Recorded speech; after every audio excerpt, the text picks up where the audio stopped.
Hello everyone, I am Narayan Sharma, a chartered accountant, and in today's video I will be sharing my suggestions on comparison of certified copy analysis with the suggested answer of probably the most difficult exam in CA final. And yes, it is paper number 3, advanced auditing and professional ethics. See, preparation is one aspect and writing an exam what we prepared is another aspect which is equally important, because what we write in those 3 hours is what matters the most. So let's start with the suggestions. Point number 1, standard format for answering professional ethics questions. In questions of professional ethics, always give answer in a standard format which you might be already aware of. In the first paragraph, write full clause as it is, and yes, you need to remember all the clauses of both the schedules. In the second paragraph, describe the given situation. For this, you can simply start with in the given case and then copy the question as it is. In third paragraph, which is the final paragraph, give conclusion, but keep in mind if the question is asked to if in the given question there are 2-3 sub questions, then give separate conclusions for each of the questions in either in paragraphs or in pointers. And now let's look into question to get more clarity. Let's go to question 6b. So in question 6b, the question was on professional ethics on clause number 2.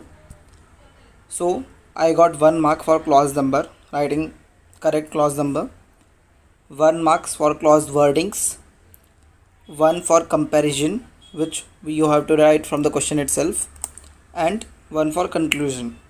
So I got 4 out of 5. I think this should be the ideal sequence for professional ethics questions, as this is the most scoring chapter in audit. Point number 2. How to deal with such type of questions which ask for circumstances or factors. So in such questions, point headings are very important. How? Let's take an example. If you see question 2a, it was state the circumstances in which risk can arise or change. So I wrote total 7 points, among which 1 or 2 points were correct, which were matching with the suggested answer. So I got 2 marks. And you can see the length of the question. I wrote straightforward points. So point headings are very important in such cases. By the way, I got 53 marks in audit in November 2019 attempt, and the bifurcation of which is 30 marks for the subjective part and 23 marks for the MCQs part. One more suggestion from my side would be, suppose in any question if you feel that you might forget the mnemonics or the pointers which you have learned, then what you can do is you can write them on the rough paper, which is the last page of the answer book, and then you can strike them off when you have done with that answer, just the way I did. I have written the points, and here I had written the mnemonics. Essay questions, probably the most tough part of audit exam. I prepared essays, but I couldn't revise them at the last day before exam, so I just went by having a glance at all the concepts of essay. In essay questions, to the point answers are required. If your language matches with the suggested answer, then you will be getting more marks.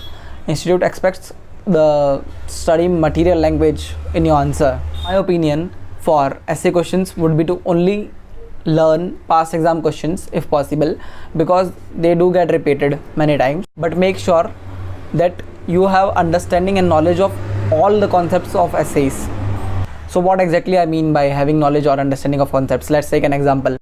In any essay, you should know in which cases an auditor issues qualified opinion, when he issues disclaimer or adverse opinion, when he tries further alternative procedures. For this thing, you can make your own notes or you can make charts, which will definitely make it easy for you to revise all the concepts on the last day before exam. In the last moments of paper, this is very important. Please do attempt all the questions. Write whatever you can recollect. Apply your brain, do write some meaningful answer, because if you won't write anything, then surely we won't get any marks for the blank pages. But if you do write answers, then there are chances that you might get 1 or 2 marks out of 4 marks, which will add up to your score and which might help you in clearing the exam or scoring the exemption. By the way, please note that I am talking about the leftover questions which are left when you have completed the questions which you were well versed with. Okay, and in the last, chill, relax, say in your mind that these are just exams which you will definitely clear. If I have come this far for after clearing my SAPT, IPSC, then I would definitely reach the end by clearing CA final.